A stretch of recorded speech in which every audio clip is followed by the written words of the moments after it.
Hi friends, ఒక యోగి ఆత్మకథ 7వ భాగం మొదలు పెడదాం. యోగానంద గారు కల్కట్టాలోని గురువు గారి ఆశ్రమం చేరి ఆయన కాళ్లకు దండం పెట్టారు. అప్పుడు యుక్తేశ్వర్ గారు, వచ్చావా, పద పద, వంటగదిలోకి వెళ్ళి తినడానికి ఏదైనా తెచ్చుకుందాం అన్నారు. ఆయన ఏమీ అవనట్టు ఉండడం చూసి, స్వామి, మీకిష్టం లేకపోయినా నేను హిమాలయాలు వెళ్ళి వచ్చాను, మీకు కోపం రాలేదా అన్నారు. అందుకు యుక్తేశ్వర్ గారు, ఇది ఇలాగే కావాలి, అతను అలాగే చెయ్యాలి అనే ఆలోచన ఉంటే మనకు కోపం వస్తుంది. కానీ నాకు ఇతను ఇలా ఉండాలి, ఇలాగే చెయ్యాలనే ఆలోచన లేదు కాబట్టి కోపం రాదు, బాధపడను అన్నారు. కొన్ని రోజుల తర్వాత యోగానంద గారు ధ్యానంలో కూర్చోవడానికి ప్రయత్నం చేస్తున్నారు.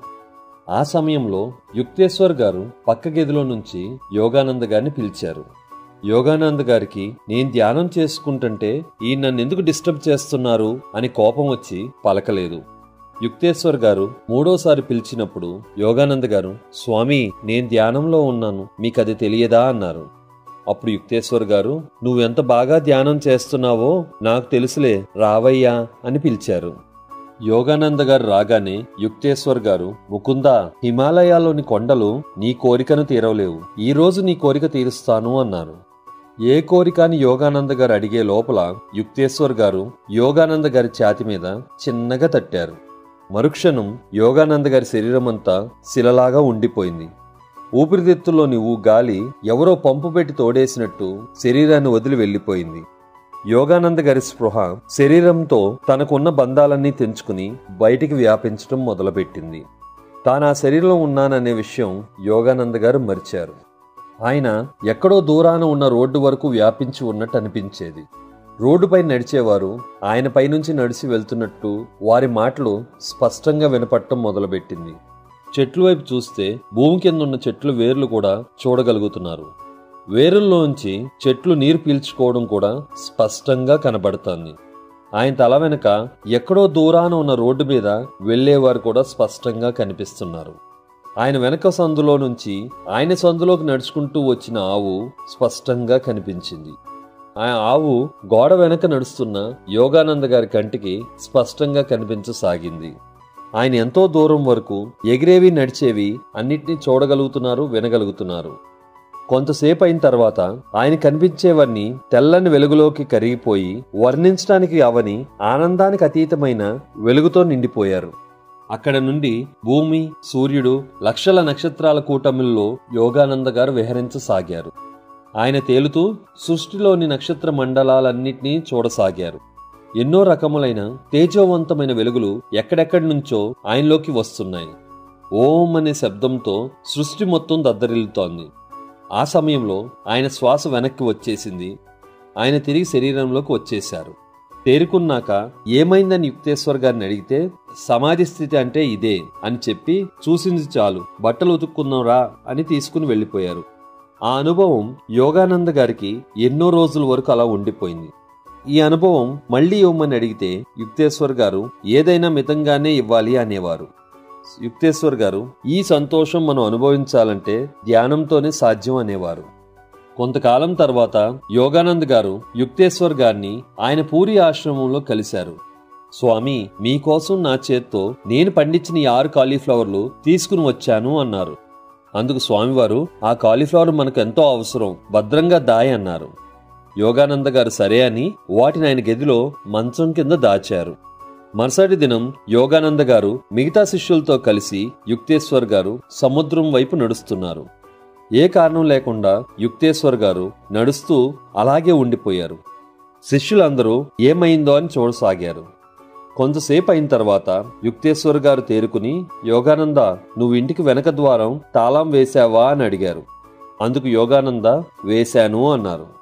యుక్తేశ్వర్ గారు 1 నిమిషం ఆలోచించి, లేదు, నువ్వు వెనక ద్వారం తాళం వేయటం మర్చిపోయావు, నువ్వు ఆశ్రమం సంరక్షణ బాధ్యతల్లో తప్పు చేశావు గనక నీకు శిక్ష పడుతుంది, నీ 6 కాలీఫ్లవర్లో 5 ఉంటాయి అన్నారు స్వామి. అలా చెప్పి శిష్యులతో కలిసి ఆశ్రమం దగ్గరికి చేరారు. అక్కడే ఆగి ఆశ్రమం పక్కన ఉన్న రోడ్డుని యోగానందకి చూపించి, నీకు శిక్ష వేసేవాడు ఆ రోడ్డు నుంచే వస్తాడు అన్నారు.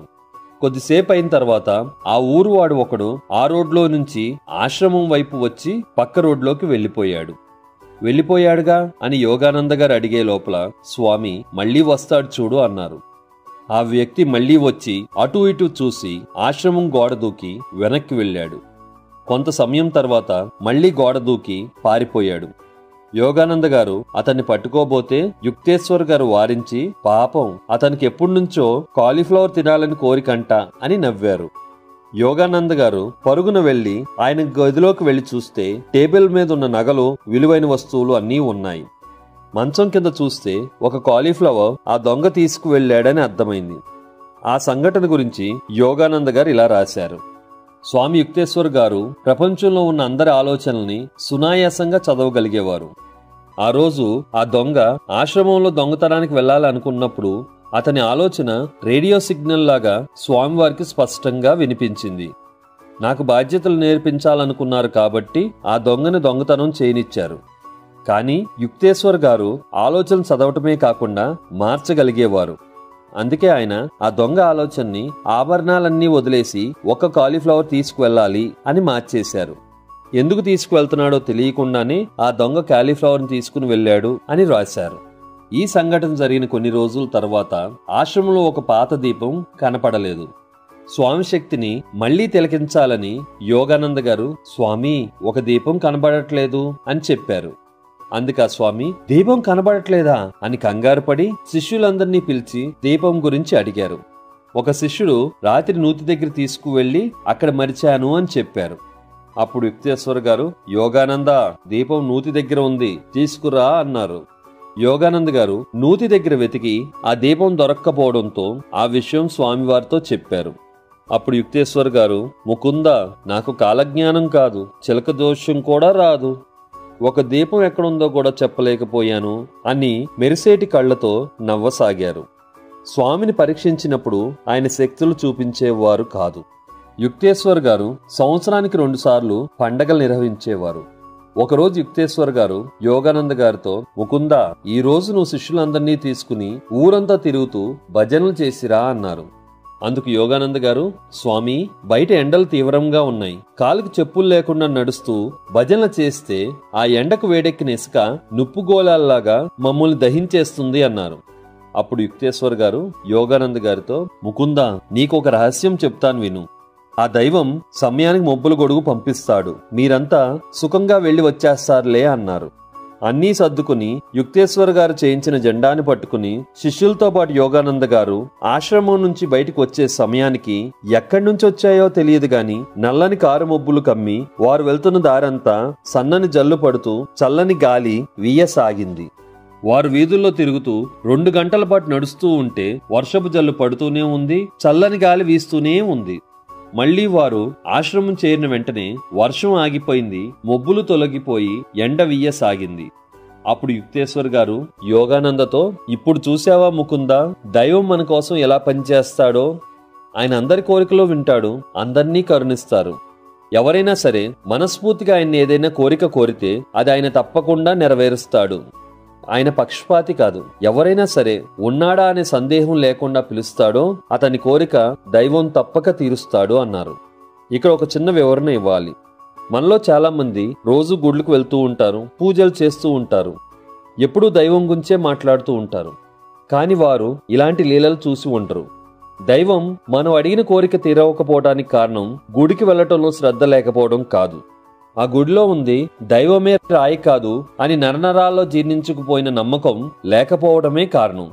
ఈ మాట అన్నప్పుడు చాలా మంది, లేదండి, నాకు ఆయన మీద పిచ్చి ప్రేమ నమ్మకం ఉన్నాయండి, ఆయన్ని తలవని నిమిషం రోజు ఉండదండి, నా నమ్మకం అంత గట్టిదండి అంటారు. కానీ దైవం మీద నమ్మకం ఉంటే ఆయన మన హృదయంలో పూజిస్తే సరిపోతుందిగా, ఆయన గుడికి వెళ్లి ఎందుకు వెతుక్కుంటున్నాము?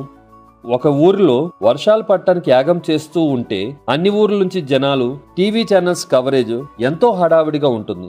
ఎందరో పండితులు మంత్రాలు ఉచ్చరిస్తూనే ఉంటారు.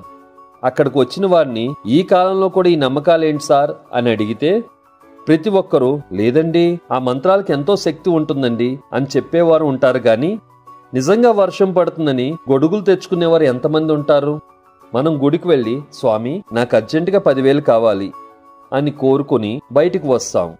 ఇక్కడ నమ్మకం ఉంటే స్వామికి చెప్పాను, ఆయన నాకెలాగైనా ఇస్తాడు అని ఇంటికి వెళ్లి హాయిగా నిద్రపోగలిగిన వారు ఎంతమంది?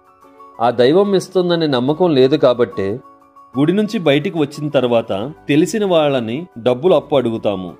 అంటే దైవాన్ని నమ్మినట్టా లేనట్టా?